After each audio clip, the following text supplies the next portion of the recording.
나는 전능하신 아버지 하나님, 천지의 창조주를 믿습니다. 나는 그의 유일하신 아들, 우리 주 예수 그리스도를 믿습니다. 그는 성령으로 잉태되어 동정녀 마리아에게서 나시고 본디오 빌라도에게 고난을 받아 십자가에 못 박혀 죽으시고 장사된 지 사흘 만에 죽은 자 가운데서 다시 살아나셨으며 하늘에 오르시어 전능하신 아버지 하나님 우편에 앉아 계시다가 거기로부터 살아있는 자와 죽은 자를 심판하러 오십니다. 나는 성령을 믿으며 거룩한 공교회와 성도의 교제와 죄를 용서받는 것과 몸의 부활과 영생을 믿습니다. 아멘.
오늘 하나님께서 우리에게 주신 말씀은 사도행전 12장 6절에서 10절 말씀입니다.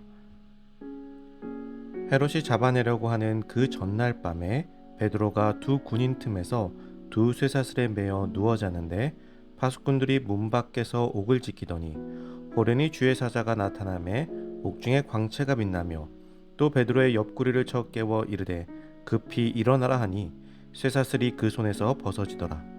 천사가 이르되 띠를 띠고 신을 신으라 하거늘 베드로가 그대로 하니 천사가 또 이르되 겉옷을 입고 따라오라 하는데 베드로가 나와서 따라갈새 천사가 하는 것이 생시인 줄 알지 못하고 환상을 보는가 하니라.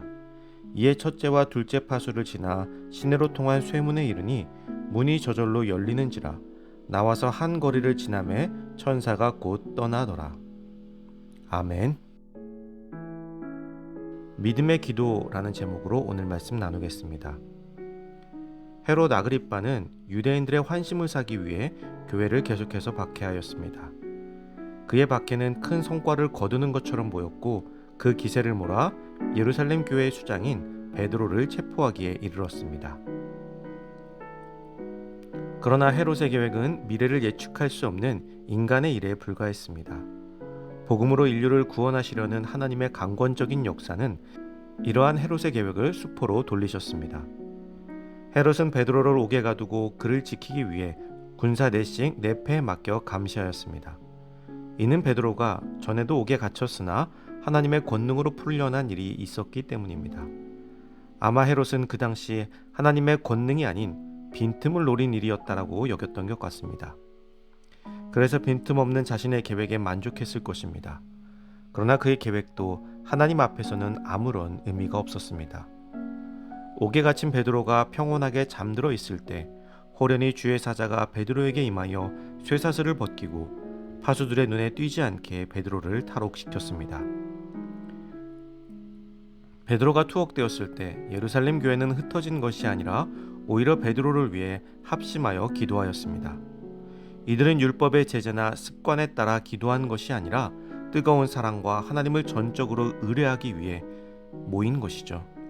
그럼에도 실제로 베드로가 풀려나와 그들을 찾아갔을 때 믿지 못하였습니다. 로데라는 작은 아이만이 베드로를 기쁨으로 맞이하였습니다.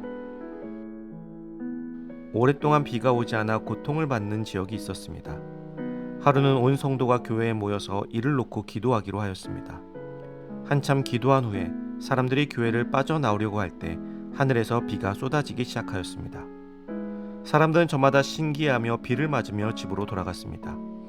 그때 한 소녀만이 준비해온 우산을 쓰고 집으로 돌아갔습니다. 비를 달라고 기도해 놓고선 한 소녀만 빼놓고는 아무도 우산을 가지고 오지 않았던 것이죠. 기도는 하되 하나님의 능력을 믿지 못하는 성도들을 풍자한 예화인 것입니다. 우리는 스스로 천지를 창조하신 하나님이시며 하나님께서 온 세상의 주인이라고 고백하지만 정작 우리의 삶 속에서 하나님을 그만큼 신뢰하고 있을까요? 하나님께서 하시고자 하시면 수많은 병사와 튼튼한 감옥도 막을 수 없습니다. 어쩌면 베드로가 풀려나올 수 있었던 것은 기도하며 그를 기다린 유일한 소녀 로데가 있었기 때문일지도 모릅니다. 사랑하는 성도 여러분, 우리는 기도의 능력을 얼마나 믿고 있습니까? 온전히 하나님의 능력을 신뢰하고 믿음으로 기도하며 기도한 것은 이루어 주실 줄 믿고 담대하게 한 주를 살아가는 우리가 되기를 간절히 소망합니다.